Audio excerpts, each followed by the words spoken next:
This isn't really going to be a keynote as an opening talk. It's much more a chance to orient everybody to the purpose behind the seminar and what we're going to do today. I'll say a little bit about my own particular take on literacy as numbers, but it's also going to be this kind of scene-setting talk. So I think I'll stand up because then my voice will project better for you, and I'm out of the way, I hope, of this screen. There we go. Okay. Right, so this is what I'm going to talk about in my introduction. I'm going to just say a little bit about the origin of the seminar, how it came to be, and our interest in organising it.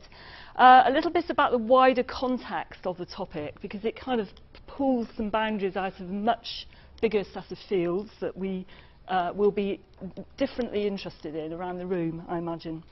And I'm going to just say something about the themes that we set out for the day when we sent our original call for papers, and then talk about my interest, which is this idea of imagining what literacy is. And I'm just going to talk a little bit about that, and finish up by talking about what we might do, what our plans are, and what we might concoct today in the way of a continuing dialogue around these issues, because I know that there's people who would like that to happen. In terms of the origin of the seminar, I mean, it started, I would say, I'm not sure whether Brian would agree with this, but I think so, as these things often do, as a conversation in a coffee shop. We were on a panel at the American Applied Linguistics Association, and we were looking at, in the panel, comparing notes about some of the differences, the gaps between global policy and its effects on local practice. So comparing notes about some of the kind of implications and outcomes of surveys and the backroom workings of testing design, if you like, on literacy's work, and some of the consequences on from international practice. We were Jim Collins from the US, who was looking at bilingual education in the US. Judy Coleman, who was looking at some of the implications of policy in Mexico, which is a very different kind of context.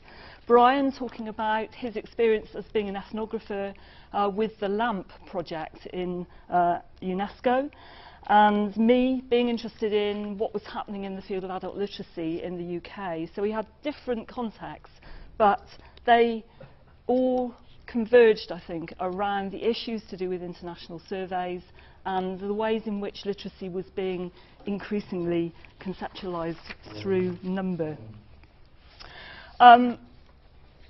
We don't think we really planned it, but actually the timing of this seminar is actually very useful as well, because the latest of the big international OECD surveys, which people will probably be familiar with, the PIAC, which is the assessment, the new assessment of adult competences. Those results are coming out later this year. They're already beginning to trickle out. And we also have the UNESCO LAMP project, which is running on alongside.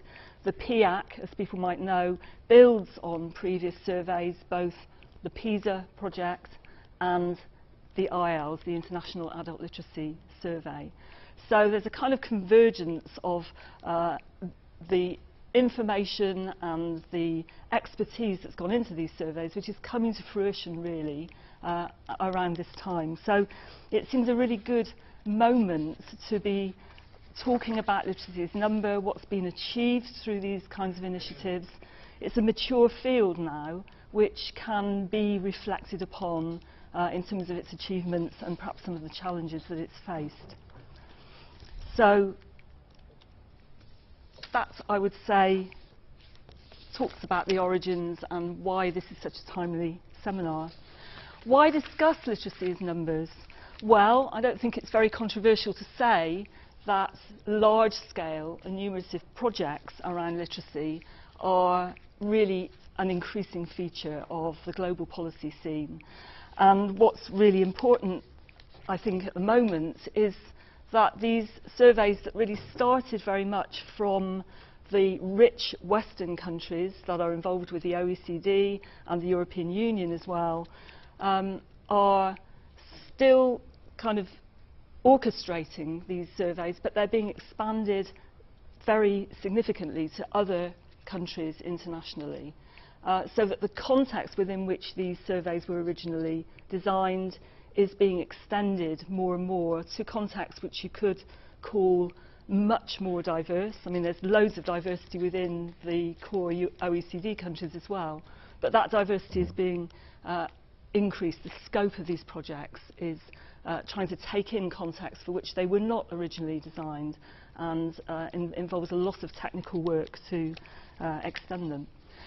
And that is within a context for those of us who have been involved in literacy studies over a number of years could say literacy itself is moving very rapidly. It's developing as populations migrate, and there are new mixtures of people, languages and literacies within the world which have to be taken account of by assessment practices. And also in terms of digital technologies, which are changing, I would argue, the nature of what literacy is and how it's being used and embedded in people's practices. So we've got big, important assessment regimes developing within a situation that underneath is extremely fluid and perhaps unpredictable. So I think that's one of the challenges for us today, is to hold both of those things in mind and have them within our discussion. As I said, the field of international testing is now pretty mature. That's not to say that it's solved all the problems that it faces, but it's definitely a moment where we need, I think those of us who organise a seminar would say, a productive critical debate between academics, practitioners, research students, policymakers about the implications and about the social, political and scientific context within which these surveys are being carried out and literacy is being conceptualised as number. And I think we share also as organisers this commitment to applying critical policy, ethnographic and sociological research perspectives to literacy assessment, and these and also historical as well, very important and interesting, I think. And this kind of interdisciplinary and cross-community conversation is not that easy to find, and that's why today is so special and why it would be a really good plan to develop it beyond today as well, I think. Okay. Those of us organising the seminar and many of the people in this room, I think, have this kind of idea as a starting point, that literacies are not just a set of skills that can be unproblematically measured, but they're embedded in the social life and the social context within which people live, use and are being tested on their literacy. So I don't think that these are very unusual statements. The meanings and values of literacy are contingent and situated. I think this is a kind of bedrock assumption really for today. So I hope if there are people here who don't share this or have got things to say about it, there might well be, that could be part of the debate as well. And Richard Darvill, who unfortunately can't be with us but has written very eloquently, I think, about the issues that we're going to be talking about today, has reminded us that what is and can be done in terms of literacy learning and teaching between teachers and learners is shaped not only by teachers' knowledge and beliefs, but also within a large array of managerial conditions, funding rules, credentialing, requirements, student eligibility, curriculum and so on. So literacy doesn't stand on its own, it's within these frameworks, and as I think you'll hear from some people today, those frameworks themselves are also connected very intimately with some of the new assessment regimes that are being applied across context. Okay. I wanted to say something about how, as we were developing the ideas for this conference, we had lots of other side conversations with people, and we came across other things going on that we have connected with and that this seminar will continue the conversation on. So one of these is Gemma's ESRC fellowship that has had an associated seminar series with it, which some of us have contributed to, on literacy attainment data and discourse. And there's I mean, Gemma's been turning up some very interesting things by taking an historical perspective on literacy attainment, the kind of data that's been collected in different eras, and how that might connect with our understandings of what we're doing today. So that's one of the strands. Another one, and Gemma's over here, another one which is also represented in the room is the Centre for Literacy in Montreal. Linda, where are you? Linda's there. We're very fortunate to have Linda Shohat here with us today. The Centre for Literacy has done some great work over the years of bringing people together, particularly in summer institutes, to talk about the international survey results. And the latest summer institute is coming up very soon after this, and Brian is going to go over to talk there, and we'll be sending some of the information and the summaries of the discussions from today to that institute in order to keep the kind of flow of conversation going. So that's another thing. The next two are a bit more generic, but there's some very interesting stuff, particularly in the European domain now, about issues of governance by data more broadly. And Soteria, I don't know, are you here yet? Soteria, it's you, great. Soteria Grech is here today, and she's been involved in some of the really interesting pan-European projects that have been going on in this area, looking at the way in which new policy spaces are being created, and particularly through the alliances of different international or transnational agencies. And this is not just an issue for literacy, this is an issue for a big range of social policy issues which are being assessed, and where there are league tables being developed in the same way, and policy spaces. So that's a third area. And then this last one, which I don't have anyone's name to particularly pin to it here, but it's really important. I work at the moment with a big and creative group of PhD students on the Technology Enhanced Learning programme at Lancaster. And they are very excited about the interface between new technologies and learning, and fascinated by the ways in which for example, you can now trace many different aspects of learning through the technologies that are being used for teaching and learning. So not just achievement, although that's one of them, but also documenting patterns of learner participation, social networking, and for research purposes, for institutional purposes, and for tutor feedback, and for monitoring.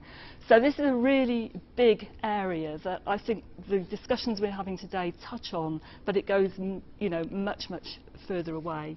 And we've had lots of examples in the press recently here in the UK about the ways in which governments are interested in scooping up the data that is left as traces online when people learn.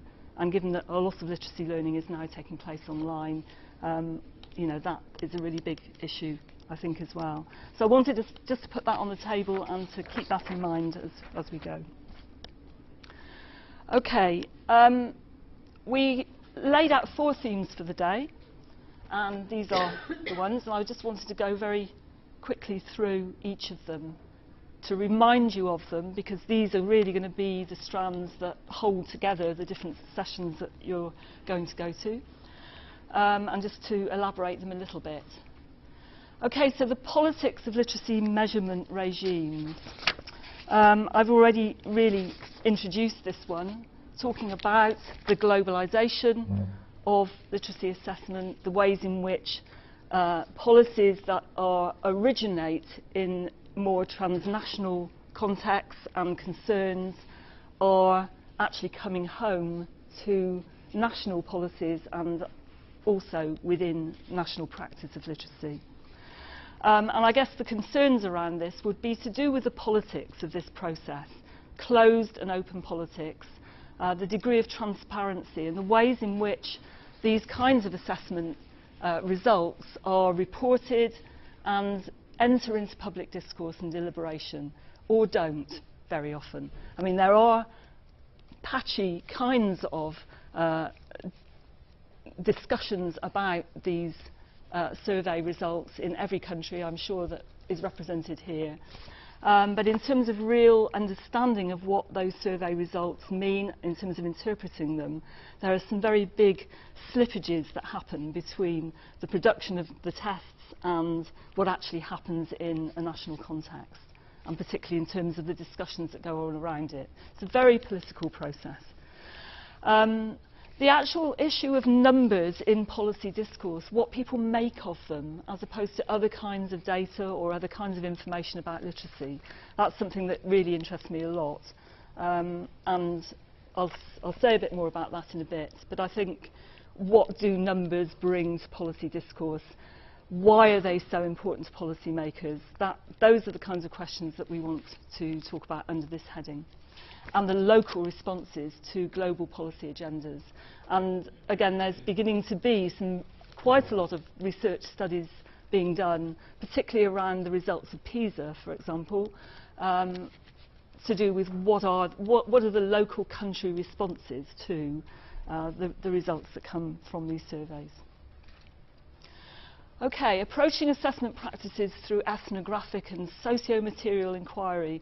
Now, this is a perspective, a kind of close-up look at what goes on in terms of constructing tests and circulating the results that I think all the organisers of this conference share. But I couldn't claim that everybody in the room would sign up to these approaches. I know quite a lot of people are interested in them. So I just thought I would introduce it here. The idea is, I mean, the names of the approaches, which are very central, are multi-sited ethnography, where you don't just focus on one bounded context, but you're looking at the way in which geographical contexts and social contexts are connected with one another in quite complicated ways. Institutional ethnography, which is identified with the work of Dorothy Smith in Canada, and who's tried to reconceptualise what the idea of institution might mean, and to really challenge the idea that what you've got is some kind of structural block of people or institutions doing something to everybody else, and to really look at a much more nuanced way of looking at the systemic, the global and the local, and how we're all entangled in the social relations of the everyday to create these institutional patterns. Very interesting approach, I think, which I hope, well, I know will surface because there are some people who are using that approach in the room. And actor network theory is the third one, which again some people may know, others may not. One of the big ideas of actor network theory is that it's not just people who have agency within these regimes of testing, but it's actually the things that are created. So, and those things can be a test item, it can be a scientific procedure, it can be an idea, it can be a set of resources that are used or are absent, perhaps, in a particular situation. So the idea is that when we accomplish big things in terms of policy, this is through a network of human and non-human artifacts, if you like, and the flows between them. So again, that's something that will come up during the day, and it's quite a challenging perspective, but one that fits really well, I think, into these kinds of testing regimes. Another thing from actor network theory that's very, very central and really determines the methodology of it. So it's the idea that this kind of theoretical approach actually entails a methodology which is ethnographic. You need to look close up, in detail, at the workings of testing communities and the ways that their work is dispersed through other communities. So often the way this is put is the opening up of the black boxes of technology, the way in which you can have incredible, complicated and very nuanced discussions around a test item, for example, that's included in a survey, but that discussion is not visible to people at the end of the chain, because that discussion gets resolved, the test item gets included in a test, the test becomes formalised and stabilised, and somehow the workings that went into it are not visible to many people who are then affected by it. So this idea of black boxes, I think people will refer to during the day, and the idea of making visible the backroom workings of measurement practices. So that's a very quick introduction to Ant. I've already referred to this, the politics and practices of cross-cultural literacy assessment. So in the construction of test items, many discussions go on about which items are appropriate, how they can be adapted across contexts, and the fact that we're now trying to include a much wider set of contexts for literacy assessment makes this process ever more challenging and ever more important to open up and look at. And to maybe share some of the insights about what it means to translate culture and language in assessment practices like this. Because I think there's, potentially a lot of new insights that could be brought from that. And then the fourth one we've called enumerative, ideological and semiotic practices. That sounds big. But this is really moving towards my own interests, which are about the different ways in which literacy might be represented and the kinds of properties of different semiotic resources. Typically when we talk about semiotics, we're talking about language, discourse. We're also talking about visual images. I think it's really important to include number as a semiotic resource as well. And here we've got something that is a bit material. So, material things can also have semiotics attached to them. Their meaning. We use them to make meaning. So it's looking across that whole range of different ways in which we represent and imagine literacy. That would be the terminology I would use. And I just want, in the last few minutes that I've got, to talk a little bit about my own interest in this. So I've just completed a book called Literacy and the Politics of Representation, and the argument behind that book, I suppose, is that there are many different ways in which we could imagine what literacy is. And I think policy uses imagination all the time in the actual process and then in the way of dispersing and kind of persuading different actors in the field to take on board the imaginings of those policy processes. And I would say that they're really crucial. These ways that we imagine things actually have a connection to social action.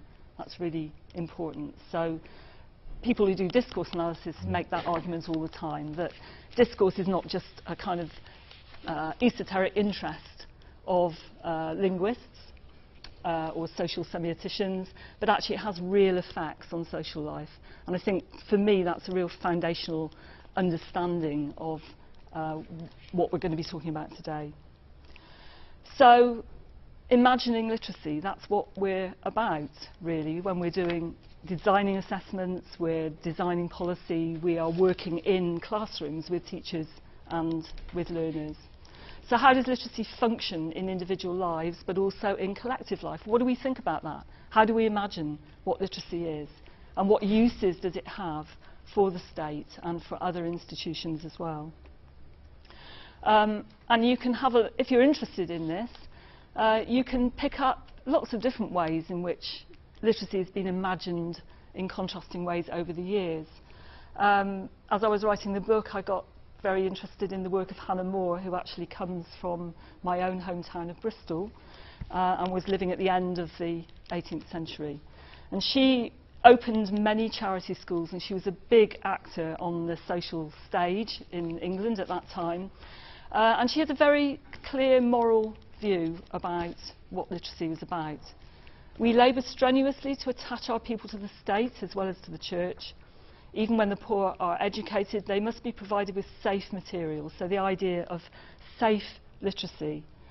And this safe literacy was actually reading. It wasn't writing. And that's a kind of thing that has a distinction that has, I think, had long-term effects through our education system. Not just Hannah, but many other people shared those views at the time. And I have to say that she was very strategic and clever. This kind of presents her, I think, in a more black and white way than she actually worked on the ground. But she was very good advocacy. She knew where she could prize money for literacy from, and she tailored her arguments in that way. So anyway, I could say more about that if anybody's interested. OK, here's another one. There's a lovely set of these posters that are freely available online. This is from Russia, Soviet Union, and again, this idea of the struggle with the monster of literacy, very potent kind of way of imagining what literacy or illiteracy is, that you can see echoes of in many other literacy campaigns. And then finally, this is quite an old one now, but this is a UNESCO poster. Again, a really interesting collection of these posters over the years that you can have a look at and see the different ways in which, creative ways in which people are trying to imagine what literacy is in order to promote and advocate for it. OK, I've picked up from Charles Taylor, who's a Canadian philosopher, social philosopher, this idea of the social imaginary. So this is developing the idea of imagining what literacy is. And he's saying, actually, there's a bigger imagining going on, which is to do with the way that we as people fit together, how we imagine our social existence, how we fit together with others, how things go between us and our fellows, and the expectations that are normally met. The social imaginary is that common understanding that makes possible common practices and a widely shared sense of legitimacy. And I think that literacy is deeply implicated in this kind of social imaginary, and so is number, the way that we use and imagine what numbers are. So if you bring those together, you've got an important kind of framework, I think, for thinking about literacy as number today. The last kind of bit that I want to add into this is this work that I came across again when I was writing my book that I was very, very impressed with. Most people involved in discourse analysis or semiotic analysis don't take into account number. But Kay O'Halloran, who's based in Singapore and has a whole media lab where she's developing multimodal ways of analysing data apart from anything else, which is great. But she's written a lot about mathematical discourse and looked into the history of how it has developed. And her argument, which I think is very interesting for us again today, is that mathematical symbolism evolved from language to develop new systems of meaning, which language couldn't support alone.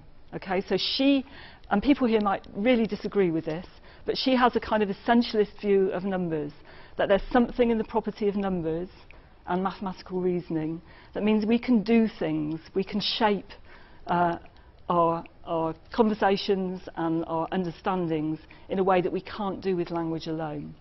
And she says what that thing is the ability to manipulate continuous patterns of relations between entities in time and space. Okay? And she says language isn't very good about that. Language is good at making categories, but it's not so good at supporting that precision in developing continuous patterns of relations. And I feel quite convinced by that, but I'm happy to be, have discussions about it. And the other key point from Kay O'Halloran is that she says it's not just numbers alone that do this powerfully, but it's the combination of numbers with visualization and with words that gives us the best purchase, the most powerful purchase on meaning.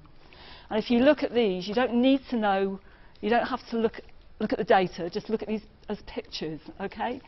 There are some fantastic visualizations now within all the international reports that are coming out. And there must be, I don't know, perhaps some people here do, a whole army of people whose job it is to design this information in the most attractive and most accessible way. Fantastic work that they're doing. And the block graph, here's two versions of it. And I'm not quite sure what you would call this. Probably there is a technical name for it, but it's wonderful, and it does actually help you trace quite complicated and overlapping relationships in one place. And that's one of the things I think about mathematical visualization, that it enables a lot of dense information to be presented and appreciated in a small place. And for those of us who tend to jump across those diagrams because we can't cope with them, we only deal with words. We're missing a lot here. Okay? And I think in terms of the public discourse and discussion, that's a very important point.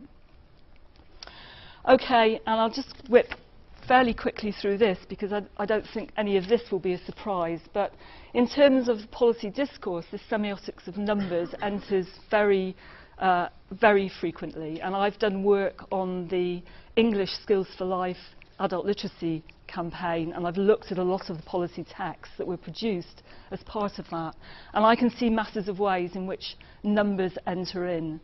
So the international and national test scores that I've been talking about so far are just one bit of that, the kind of tip of the iceberg, if you like.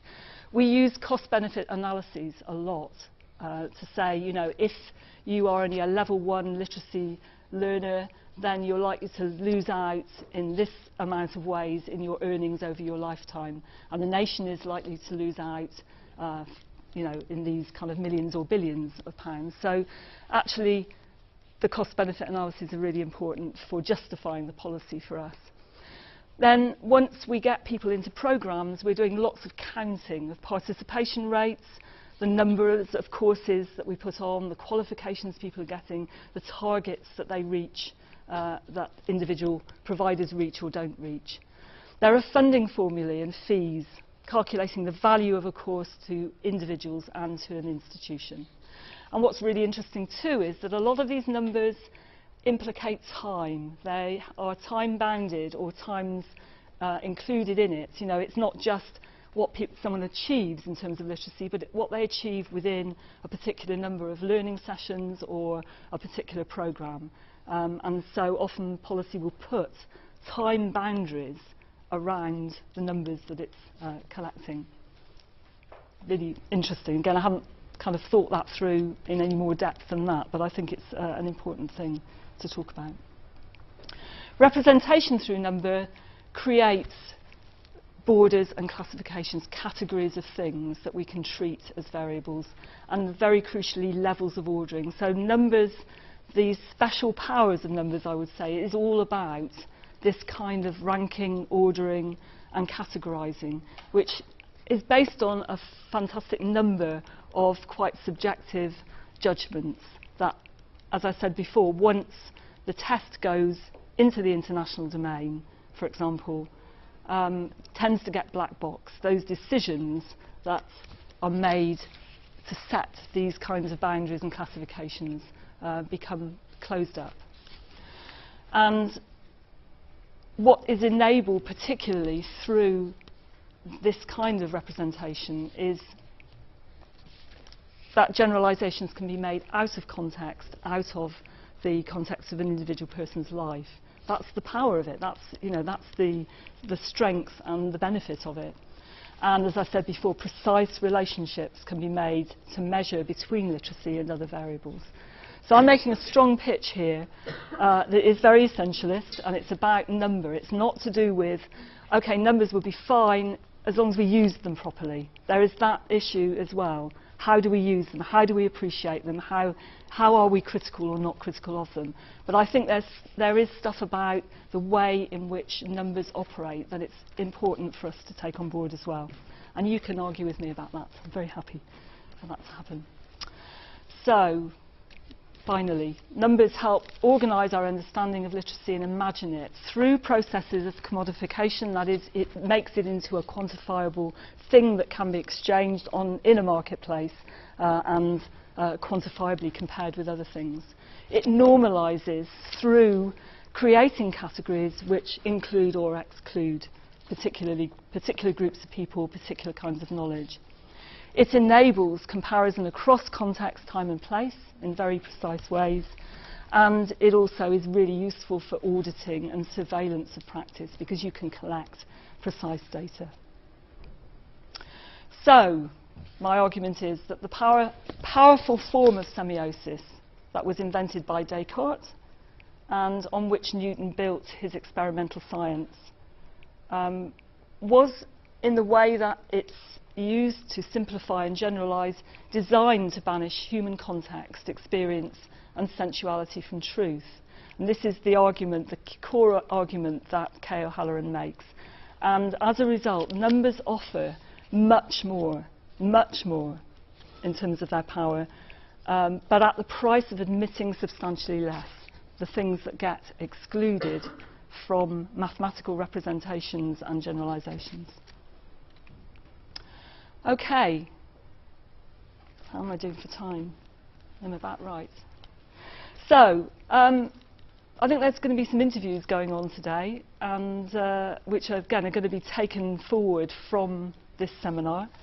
And we concocted some questions to be considered, and here they are. So I'm inviting everybody really in the room to consider these as we go through today. What do you think is lost and gained by treating literacy as number? What might good literacy assessment of the future look like? So it's easy to look at the drawbacks or the challenges of the assessments that we have, but what would we want? What would assessment projects gain from working with sociological or anthropological researchers? So people who are looking from a critical policy perspective and people who are looking close up into the inner workings of literacy assessment. What value would that bring? And how can assessment projects become more open, transparent, democratic, so that the ways that they work and the purposes that they have are shared in a more open and democratic way? What goes into the black boxes of literacy assessment? What is it that gets closed down that we can't see? And I would say, are the black boxes actually black boxes for some people but not for others? So are there kind of grey boxes that are open to some people if you've got enough technical know-how or access to documents, but not to other people? And finally, how can we continue the dialogue that we started today? As I've said, we have got some plans to send information from today on to other events that are happening. We also plan to produce an edited book from the presentations today, which will be put into a proposal very, very soon. I think it's going to be a fantastic collection. So we've got some ideas, but we'd welcome other ones as well. And I think at that point I'm going to finish, and maybe we've got a few minutes where people could react or add some questions or make some comments that would take us into the coffee break and then on to the next session. Thank you.